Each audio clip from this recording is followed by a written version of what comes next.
क्या बताया धर्मदास जी को कि धर्मदास पहले, अब ये दास बताएगा परमेश्वर द्वारा रची हुई सृष्टि बताई हुई ज्ञान को। सबसे पहले केवल एक अनामी लोक था, उसी में पूर्ण परमात्मा अकेले रहते थे।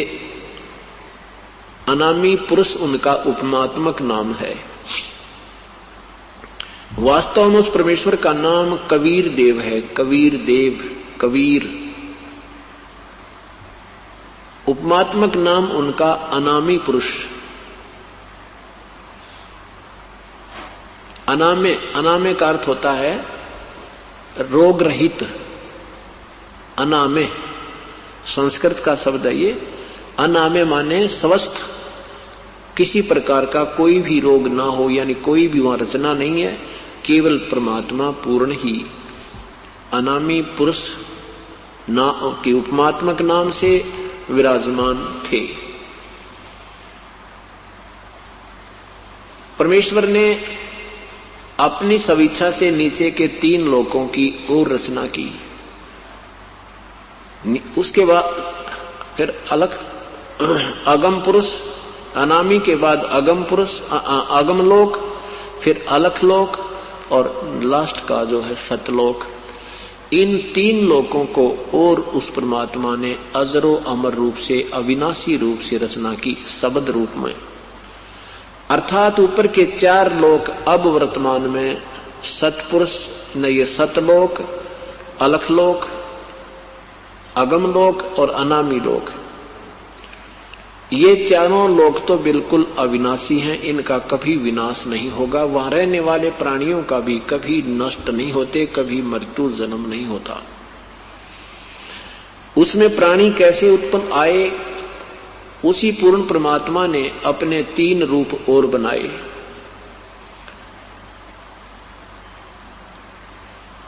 अगम लोक में वो अगम पुरुष कहलाए, अलख लोक में वो अलख पुरुष और सतलोक में वो सतपुरुष कहलाए। सतलोक में परमात्मा ने रचना प्रारंभ की, जीव सृष्टि रची, यानी आत्मा, वहां से उसने हंस सृष्टि रची। सबसे पहले एक शब्द से 16 द्वीपों की रचना की उसी सतलोक में।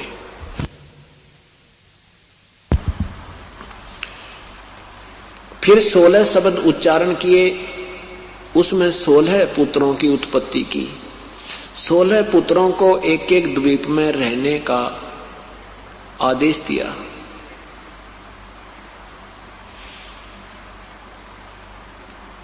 सोलह पुत्र अपने अपने द्वीप में रहने लगे। उनमें से एक पुत्र का नाम अचिंत है। अचिंत से परमात्मा ने कहा कि अचिंत, आप मेरी शब्द शक्ति प्राप्त करो और रचना में सहयोग दो। अचिंत ने अपनी शब्द शक्ति से अक्षर पुरुष परब्रह्म की उत्पत्ति की और उससे कहा कि तू मेरी रचना में सहयोग दे। अक्षर पुरुष वो परब्रह्म एक मान सरोवर है सतलोक में, अमृत का सरोवर है, बहुत लंबा चौड़ा, बहुत गहरा। उसमें जाकर के, बहुत गहरा जाकर के परब्रह्म उसमें सो गया, निंद्रा आ गई। स्नान करने गया था, मस्त हो गया, उसमें निंद्रा आ गई, सो गया। काफी समय तक बाहर नहीं आया। तब सतपुरुष ने, पूर्ण परमात्मा ने उसी जल को उठा करके, उसी सरोवर से जल लेकर के अपनी शब्द शक्ति से एक अंडा बनाया और अपनी शब्द शक्ति से उसमें एक आत्मा प्रवेश की। एक बहुत बड़ा अंडा, उस अंडे को जल में छोड़ा, उस सरोवर में छोड़ा।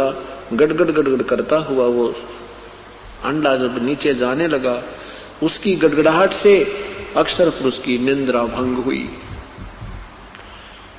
अब कोई कच्ची नींद उठता है, अधूरी नींद जागता है, तो उसमें कुछ कोप होता है।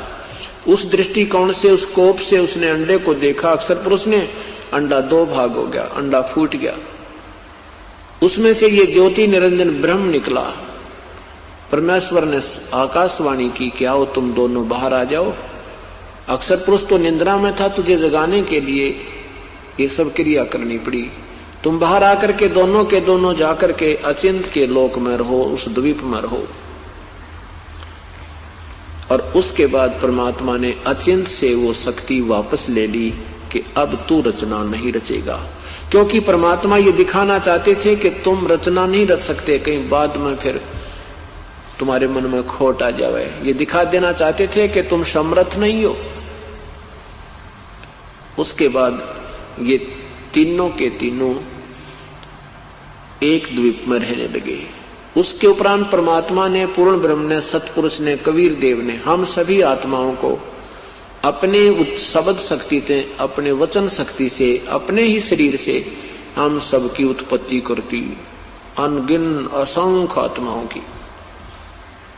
वहां हमारा मनुष्य जैसा शरीर और 16 सूर्य जितना तेज नूर, इतना हमारे शरीर में इतनी रोशनी, इतनी सुंदर रोशनी जिसमें गर्मी ना हो, वो कितना सुंदर लगता है। क्योंकि ये हमारी आंखें हैं, ये चरम दृष्टि है, ये ज्यादा लाइट सहन नहीं कर सकती, लेकिन वहां जो हमारी आंखें हैं वो दिव्य दृष्टि है।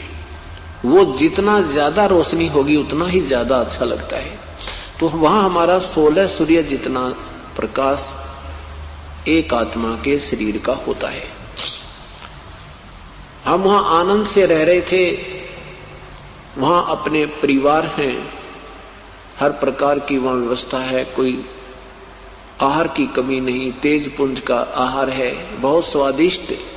वहां के सब फल हैं, दूध हैं, सरोवर भरे हैं दूध, और वहां के अमृत सरोवर हैं, अमृत आहार है, तेज पुंज के वृक्ष हैं, तेज पुंज के ही उसमें फल लगे हैं, तेज पुंज से वहां प्रकाश है, लोक भी प्रकाशित है, वहां के जीव भी, आत्मा भी प्रकाशित है, प्रभु भी सब प्रकाशित है, सब साकार है, बहुत सुंदर व्यवस्था है।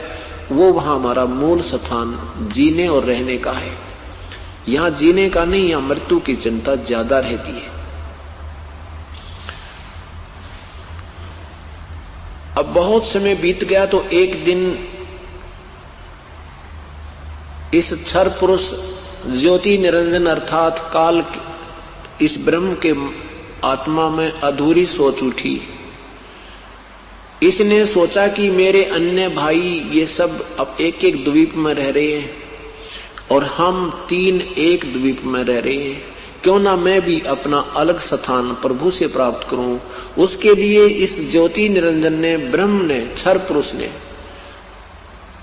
एक पैर पे खड़ा होकर के और करबद्ध होके तप करना प्रारंभ किया। 70 युग तक इसने एक पैर पे खड़ा होकर के तप किया। और हम सभी आत्मा काल के जाल में कैसे फंसी, धर्मदास परमात्मा बताया कि जब ये तप कर रहा था तो ये हम सभी आत्माएं, ये दास बता रहा परमेश्वर की तरफ से, तो जब ये काल वहां तप कर रहा था तो हम सभी आत्माएं जो काल के जाल में फंसी हैं, ये उसके आसपास के द्वीपों में रह रही थी। हम सभी ने उसको इतना देखा, इतना आकर्षित हो गए हम उसके ऊपर, हम हृदय से चाहने लगे, देख कमाल कर दिया, एक पैर पे खड़ा है, कितने दिन हो गए। और यही समस्या आज, यही प्रक्रिया हमारे मन में, आत्मा में आज भी समाई हुई है।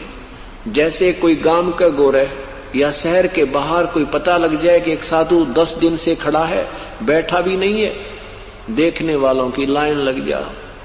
कुदरती बात है, तपस्या वो कर रहा है, चक्कर हम काट रहे हैं। ये डले डौन की आदत हमारी पुरानी है। अब जैसे हीरो और हीरोइन है, वो अपनी रोजी रोटी के लिए झटकम पटकम करते हैं, कलाबाजी करते हैं, बनावटी बातें बनाते हैं, और ये नौजवान बालक उन्हें देख देख कर लट्टू हो जाते हैं, उनके ऊपर मुग्ध हो जाते हैं, और लेना एक न देना दो। ये हमारे अंदर वहीं से बीमारी घर की थी। अब कोई यहाँ पर आ जाए बरवाला में या हिसार में कोई अभिनेता या अभिनेत्री, और इन बच्चों का देख वहां लाइन लग जाएगी, ओह